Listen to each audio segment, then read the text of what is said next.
Hi, I'm Dan. Today I'm very excited to walk you through the features in Unity Gaming Services which make it even easier for Unreal developers to integrate our game server hosting solution.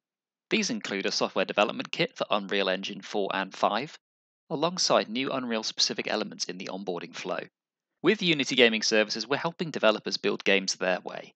Our solutions are compatible with any gaming engine and work with other non-Unity products. Okay, let's get started. As you can see here, I'm on the Unity Gaming Services dashboard. I've already gone through the process of creating a project and signing up, and I've navigated to the multiplayer section under Game Server Hosting. So I'm here in the setup guide, and the first thing we're going to do is we're going to hit Integrate Game Server. And within Integrate Game Server, we have three choices. We have Unity, we have Unreal, and coming soon we'll have support for other or custom engines. But today we're talking about Unreal Engine, so I'm going to select the Unreal Engine button. I'm going to go hit Next. And the first thing we're prompted to do is to download the Unreal Multiplay Game Server SDK. Now, this software development kit is designed for Unreal Engine 4.22 onwards, and also Unreal Engine 5.0.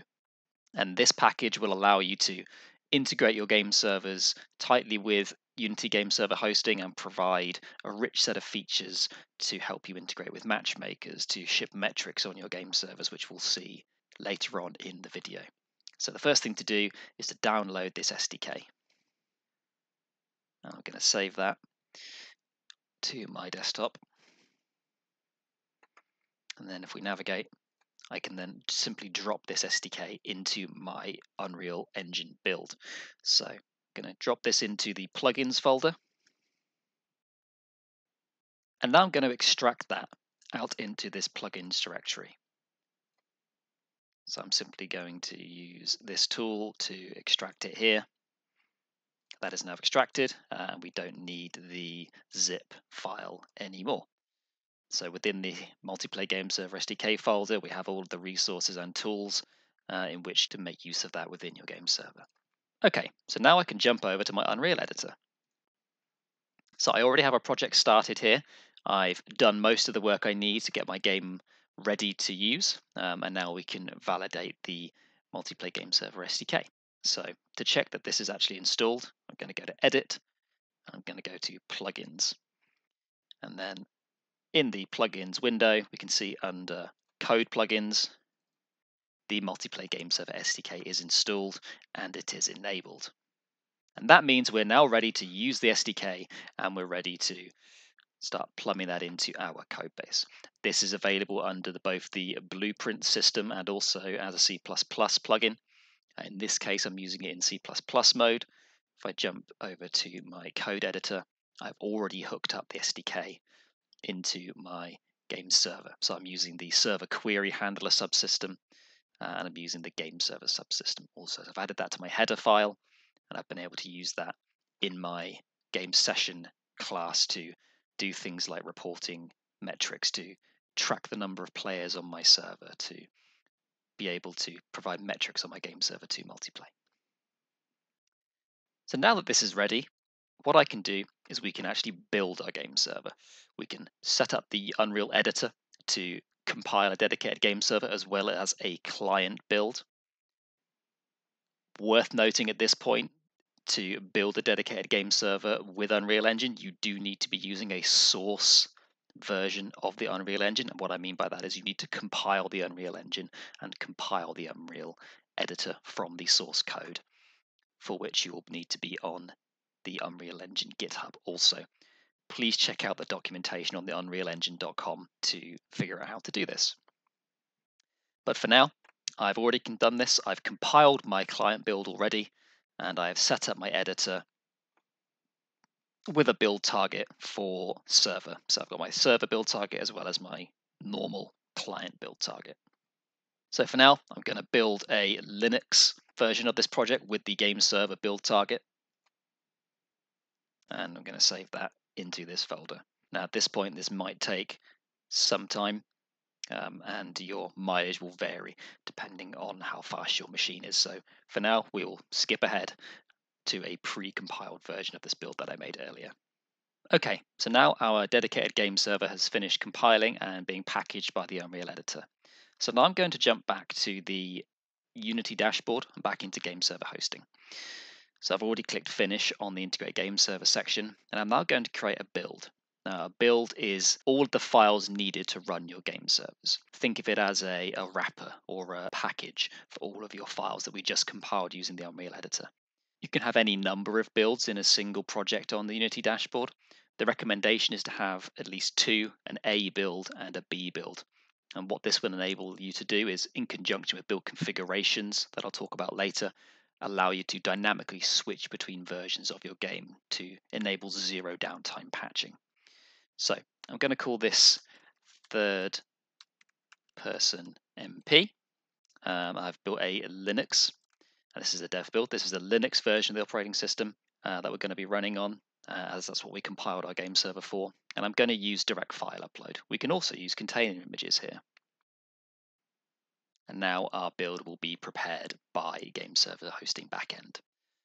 Okay, we're now ready to upload all of our game server files into the dashboard. I have opened a Explorer window here to where our Linux server exists. So I'm going to simply drag and drop all of the files from here into the browser. And we can see there's going to be 46 files here and all of the paths that we need to upload. So depending on the speed of your internet connection, this might take some time to upload.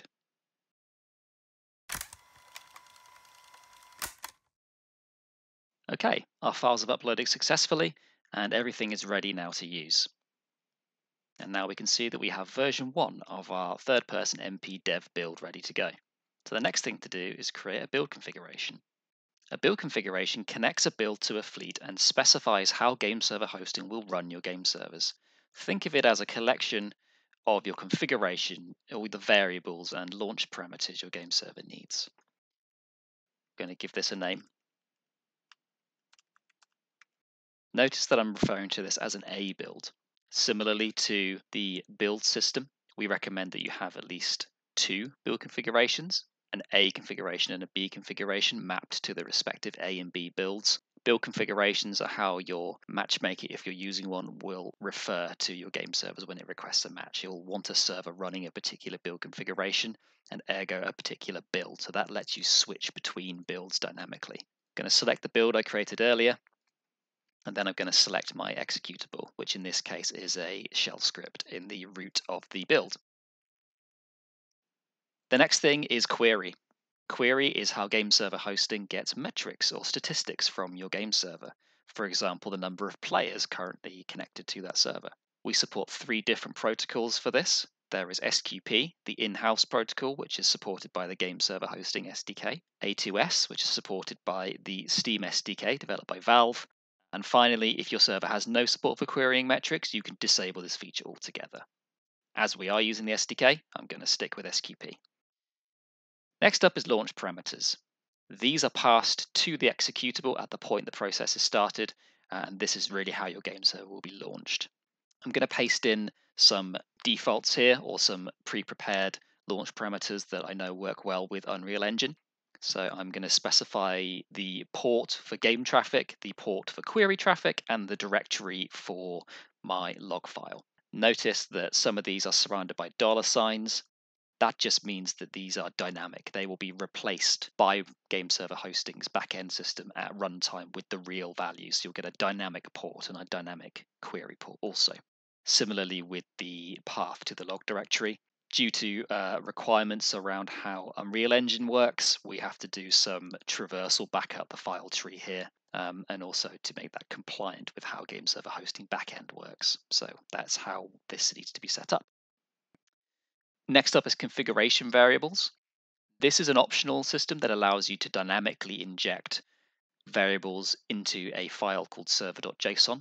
Now, server.json is made available to your game servers in a local directory, in the same directory as your log file, actually. So you can add variables in here, and these will be dynamically added to this server.json at runtime, which your game server can parse and then make use of throughout its lifetime. And finally is usage settings. Now, usage settings control the amount of resources that your game server needs to run.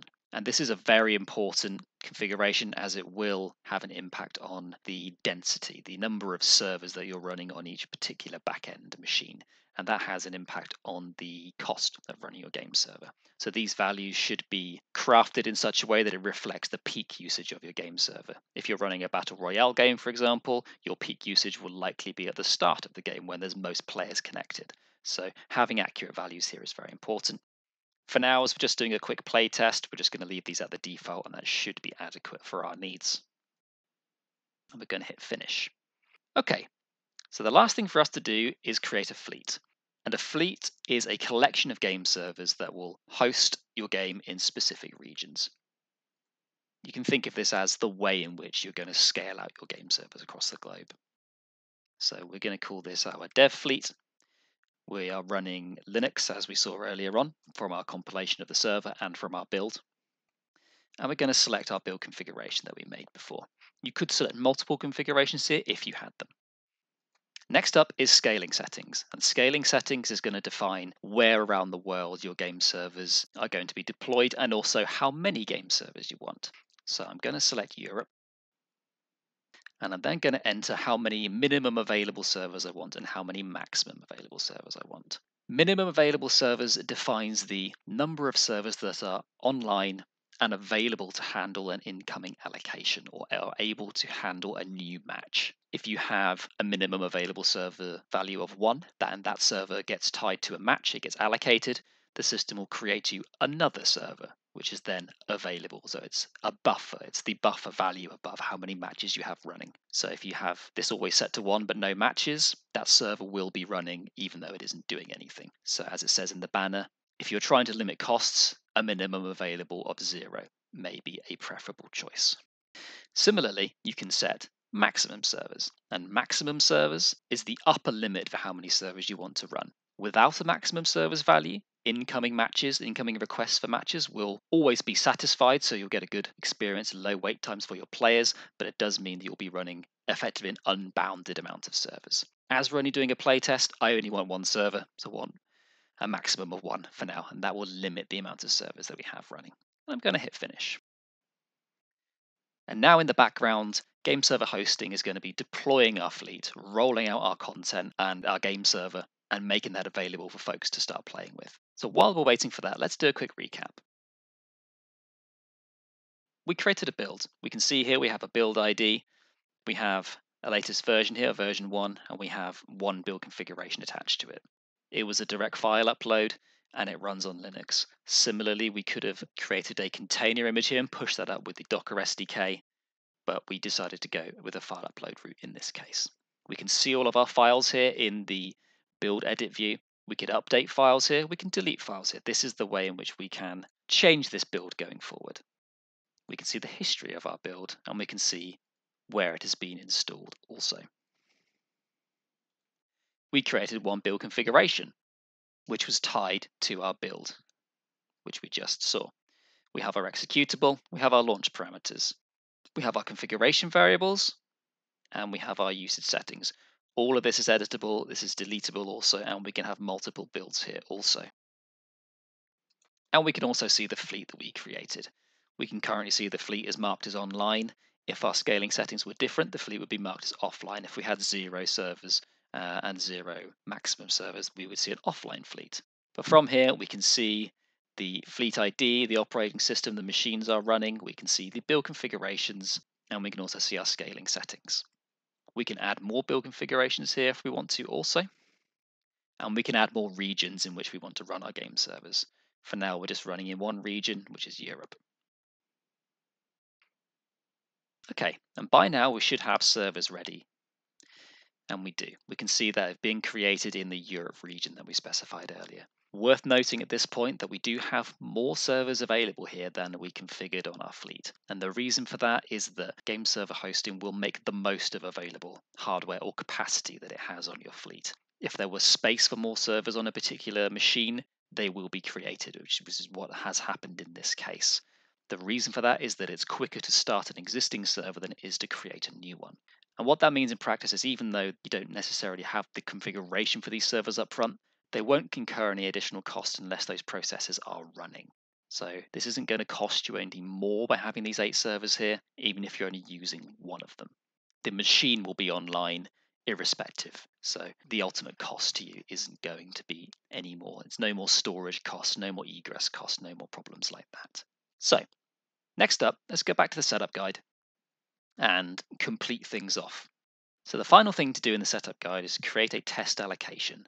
Now, an allocation is the way in which something like a matchmaker would request a server, and that ties a server to an instance of a match. So a particular session is using this game server.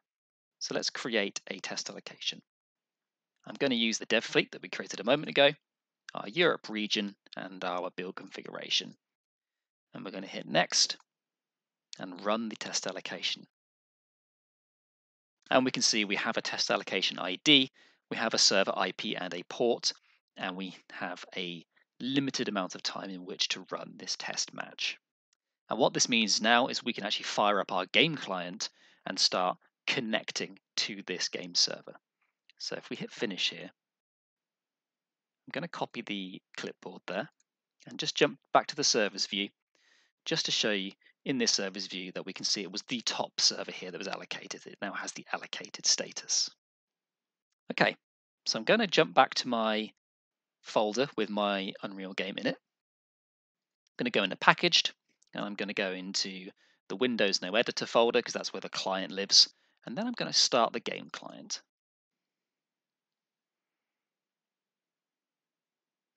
Now at this point we do get a black screen, and I'm just going to move this into a windowed mode so we can see a little bit better what's going on. Let's have a 720p resolution, and what we can do here is open, which is the console command to connect to a game server. Obviously your game may have a menu system already in place. This one's very early in its development process, so I'm just going to be using the console to connect instead. Paste in the IP in the port that I copied from Multiplay earlier. And we now have a game client connected to the game server. So we can move around in this world. But what's quite a cool demo to do at this point is I'm going to start another game client. And this is going to show the interaction between the dedicated game server and the game itself. So similarly, I'm going to move this into windowed mode. And I'm going to open the same game server. And now we can see our other player here also. So I can fire a ball at this one and see that we have 2 game clients connected to the game server at the same time. So that proves our game is working. We have a dedicated game server built in Unreal Engine running on Unity Game Server Hosting. But let's jump back to the dashboard and see the really powerful elements of this. So if we jump into the server view, what we can see in the server view now is that the game server is up and running. I'm going to change the stats window here to the last hour. And we can see we've got 1 concurrent user at the moment. We're having stats ingestion, so that will catch up with 2 players in a very short period of time.